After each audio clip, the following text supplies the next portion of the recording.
নমস্কার। আজকে আমরা খুব জরুরি প্রয়োজনে আমরা বাঙালি দলের পক্ষ থেকে আমরা সাংবাদিক সম্মেলনে আপনাদেরকে আহ্বান করেছি। আপনারা জানেন যে ত্রিপুরাতে নতুন রাজনৈতিক দল ত্রিপুরা মথা, তার উত্থান পর্বটা তার দলের যিনি প্রধান বর্তমানে প্রদ্যুৎ কিশোর দেববর্মনজি, তার যে বক্তব্য আমরা শুনেছি, তার রাজনৈতিক দর্শন বা রাজনৈতিক চিন্তাধারাটাই হচ্ছে সাম্প্রদায়িক চূড়ান্ত।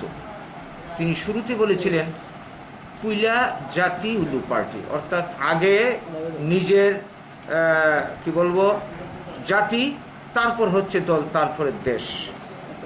এই তত্ত্বে বিশ্বাসী হয়ে তিনি তীব্রমতা তৈরি করেছেন। যাই হোক, এটা যার যার ব্যাপার। আমরা লক্ষ্য করলাম এডিসি নির্বাচনের মুহূর্তে এবং তার পরবর্তী বর্তমান সময় পর্যন্ত তাদের যে অ্যাক্টিভিটি, তাদের যে বক্তব্য, সব তীব্র বাঙালি বিদ্বেষী। তিনি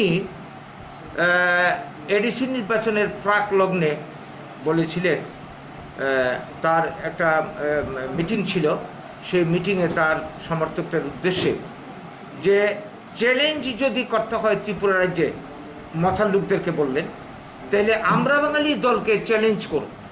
এত সমস্ত দল যে আছে, কারোর নাম কিন্তু বলেননি, আমরা বাঙালির নাম বলেছেন। আমরা লক্ষ্য করলাম এই গত সপ্তাহ দিন আগে একই কথার পুনরাবৃত্তি অনেকটা। খুমলুঙে একটা তারা জনসভা করলো। আমরা গ্রেটার ত্রিপুরাল্যান্ড বিল বা প্রস্তাব যাই বলি না কেন, তারা এডিসিতে পাশ করে নিল। এটার প্রতিবাদে গোটা রাজ্য জুড়ে আন্দোলন চলছে। তো আমরা দেখলাম কি, এরা খুমলুঙে মিটিংয়ের মধ্যে প্রকাশ্যে আমরা বাঙালি দলকে টার্গেট করে খুব বিশ্রী ভাষায় গালিগালাজ এবং উস্কানিমূলক বিভিন্ন ধরনের বক্তব্য রেখেছে। তাছাড়াও আমরা লক্ষ্য করছি গত 3 মাস ধরে এডিসি এলাকাতে তারা মানে বিভিন্ন ধরনের হামলা হুজ্জুতি, ব্যবসায়ীদেরকে এরা নোটিশ জারি করেছে যে এডিসি এলাকাতে শুধুমাত্র জনজাতিরই ব্যবসা করবে, অন্য কারোর কোনো অধিকার নেই। তো এই কাজগুলি মানে বা রাজনৈতিক সন্ত্রাস এরা চালিয়ে যাচ্ছে। এরপর আমরা যখন সারা রাজ্যে এই সন্ত্রাসের বিরুদ্ধে এবং তাদের অ্যাক্টিভিটির বিরুদ্ধে আন্দোলন শুরু করি, এখন আমরা লক্ষ্য করছি কি, তারা এই এডিসি এলাকাতে বাংলা সাইনবোর্ড, স্থানের নাম, বিভিন্ন মনীষীদের নাম মুছে দিচ্ছে সব। এই গত কালকেও বোধহয় প্রদ্যুৎ কিশোর দেববর্মনজি একটা সাংবাদিক সম্মেলন করলেন। সাংবাদিক সম্মেলন করে তিনি দাবি করেছেন উজ্জয়ন্ত প্রাসাদ থেকে শুরু করে যা যা কিছু আছে এগুলি সব এদের, অন্য কারোর কোনো অধিকার নেই, বাঙালিদের অন্য কারোর কোনো অধিকার নেই, এগুলিকে তাদেরকে ফিরিয়ে দিতে হবে। গেল একটা। তারপর কথা প্রসঙ্গে সাংবাদিকদের প্রশ্নের জবাব দিতে গিয়ে তিনি আমরা বাঙালি দলকে অত্যন্ত তুচ্ছ, তাচ্ছিল্য, নিচু পার্টি ইত্যাদি ইত্যাদি বলে যত ধরনের মানে অপমানজনক শব্দ ব্যবহার করা যায় তিনি করেছেন। রাজনৈতিক সৌজন্যতা বোধ হারিয়ে সামান্যতম সৌজন্য বোধ আমরা প্রত্যেকের প্রতি, প্রত্যেক মানুষ হিসাবে আমরা পরে যেটা থাকি, সেটা তিনি ভুলে গেছেন। আমরা বাঙালি তথা বাঙালি জাতির প্রতি তার এই যে বিদ্বেষ, এই জিনিসটাকে আমরা তীব্র ভাষায় আমরা প্রতিবাদ করছি আমরা বাঙালি দলের পক্ষ থেকে। এবং আমরা দাবি করছি, যদি তিনি তার বক্তব্য বা মন্তব্য যদি তিনি প্রত্যাহার না করেন, দুঃখ প্রকাশ না করেন, তাহলে গোটা রাজ্য জুড়ে আমরা তীব্র গণ আন্দোলন গড়ে নেব। উনি কাকে হুঁশিয়ারি দিচ্ছেন? যেই বাঙালির দৈহিক শ্রম, বৌদ্ধিক শ্রম, মানসিক শ্রম এবং অর্থে বর্তমান ত্রিপুরা গড়ে উঠেছে। এই ত্রিপুরার উজ্জয়ন্ত রাজপ্রাসাদ থেকে শুরু করে রাজ আমলে যা কিছু ডেভেলপমেন্ট হয়েছে, রাজরাজাদের খানা পিনা, তাদের আমোদ প্রমোদ থেকে শুরু করে যাবতীয় কিছুর পেছনে বাঙালিদের অবদান রয়েছে। কারণ জনজাতি অংশের মানুষ কোনোদিন কর বা খাজনা ট্যাক্স দেয়নি। রাজ আমলে সরকারটা চলতো কীভাবে? বাঙালির খাজনার টাকায়। এখন যেমন দিল্লির থেকে টাকা আসে। আজকে ত্রিপুরা রাজ্যে জনজাতিদের যত লেখাপড়ার থেকে শুরু করে ব্যবসা বাণিজ্য, চাকরি বাকরি করছে, এতটা ডেভেলপমেন্ট হয়েছে একমাত্র বাঙালির দ্বারা, বাঙালিদের মাধ্যমে। আজকে পাহাড় অঞ্চলের অবস্থা দেখুন, যেখানে বাঙালির সংস্পর্শ পায়নি, যেই তিমিরে ছিল সেই তিমিরে রয়ে গেছে। আজকে সেই সমস্ত অবদানকে সম্পূর্ণ অস্বীকার করে গুরু মারা বিদ্যা প্রয়োগ করা হচ্ছে বাঙালির উপর। এই ধরনের অপমান বাঙালি চিরকাল মুখ বুজে সহ্য করে যাবে না। বাঙালি আজ জাগতে শুরু করেছে। আমরা এই স্বাধীনতার 74 বছরে মার খেতে খেতে আমরা এখন শিক্ষা নিয়েছি, আমাদের পিঠ দেওয়ালে লেগে গেছে বাঙালিদের। আমরা এই ত্রিপুরার ভূমিপুত্র, এই রাজ্যের সমস্ত সম্পদ আমরা জনজাতিদের সঙ্গে মিলেমিশে ভোগ করে খাবো, এটা আমাদের জন্মগত অধিকার, সাংবিধানিক অধিকার। এই অধিকার থেকে কেউ আমাদেরকে জোর করে বঞ্চিত করতে পারবে না। আমরা বাঙালি আন্দোলন জোরদার হচ্ছে।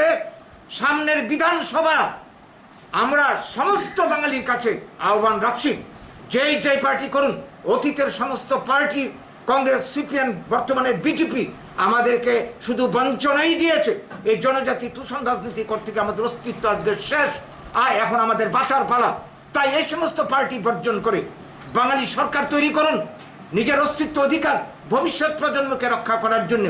আমরা বিশ্বাস করি যদি বাঙালি ঐক্যবদ্ধ হয়, 40টা জেনারেল সিট, তাছাড়াও আরো 4-5টা সিট আমরা অনায়াসে দখল করে ত্রিপুরার সরকার করতে পারি।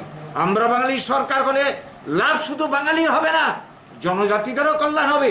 আমাদের আদর্শ রয়েছে ত্রিপুরার সম্পদ, ত্রিপুরার কাঁচামালকে কাজে লাগিয়ে আমরা শিল্প গড়ে তুলব, ব্লকে ব্লকে আমরা সবাই কর্মসংস্থানের ব্যবস্থা করব। কাজে এই জিনিসটাকে আপনারা গ্রহণ করুন, আপনারা বুঝুন আমরা বাঙালি আন্দোলনটা। আমরা বাঙালি আন্দোলন বাস্তবিত হলেই ত্রিপুরাতে অশান্তি দূর হবে, জাতি জনজাতির মধ্যে বিরোধ বুঝবে, উন্নয়ন হবে, সব কিছু হবে।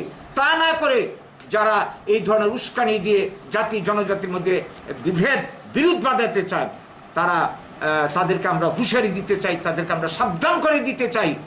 বহুত সর্বনাশ আপনারা করেছেন অতীতে, উগ্রপন্থী তৈরি করে গণহত্যা ঘটিয়ে।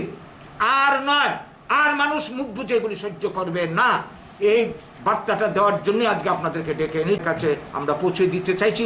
সাংবাদিক বন্ধুরা, আপনারা এই গোটা সমাজটাকে, বাঙালি সমাজ, ত্রিপুরা রাজ্যের কল্যাণের জন্য আপনাদের ভূমিকাটা এখানে একটা বড় দিক হয়ে থাকবে, এই বিশ্বাস আমরা করছি।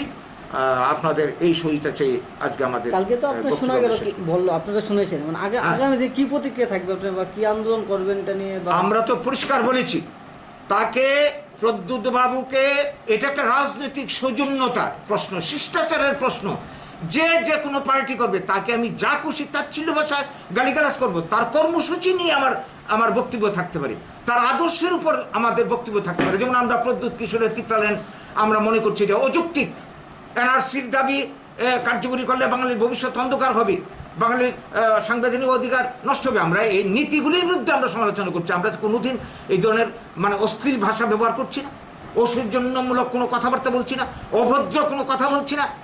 উনি কোন সাহসে, কোন ক্ষমতা বলে, আমরা বাঙালি মানে তো বাঙালির প্রতিনিধিত্বকারী দল, আজকে তার বুঝি ইয়ে হয় না, চিন্তা হয় না যে এই বাঙালির দ্বারা আজকে ত্রিপুরা এতটা করলাম। আমি বাঙালির বিরুদ্ধে এই জন্য কথাবার্তা বলি কেন? আরে সমালোচনা নীতি দিয়ে, আদর্শ দিয়ে, কর্মসূচির উপর উনি কথা বলুন, আমরা অ্যাকসেপ্ট করছি। এই ধরনের অপমানমূলক কথা আমরা কেন মেনে নেব? তাই আমরা তীব্র ভাষায় প্রতিবাদ করি এবং ওনার বক্তব্য প্রত্যাহার করতে হবে, নাইলে আমরা রাজ্য জুড়ে আমরা গণতান্ত্রিক উপায়ে আমরা আন্দোলন করব, আমরা জনমত তৈরি করবো, আমরা সবার কাছে আমাদের বক্তব্য তুলে নেব। ওনার এই ধরনের বক্তব্য আমরা বাঙালি দল না, গোটা বাঙালি জাতিকে অপমান করেছেন উনি। আমরা এই বক্তব্য নিয়ে শুধু ত্রিপুরা না, আমরা সারা ভারতবর্ষে আমাদের বক্তব্য আমরা ছড়িয়ে দেব। এই হচ্ছে আমাদের আজকের সাংবাদিক সম্মেলনের মুখ্য বিষয়।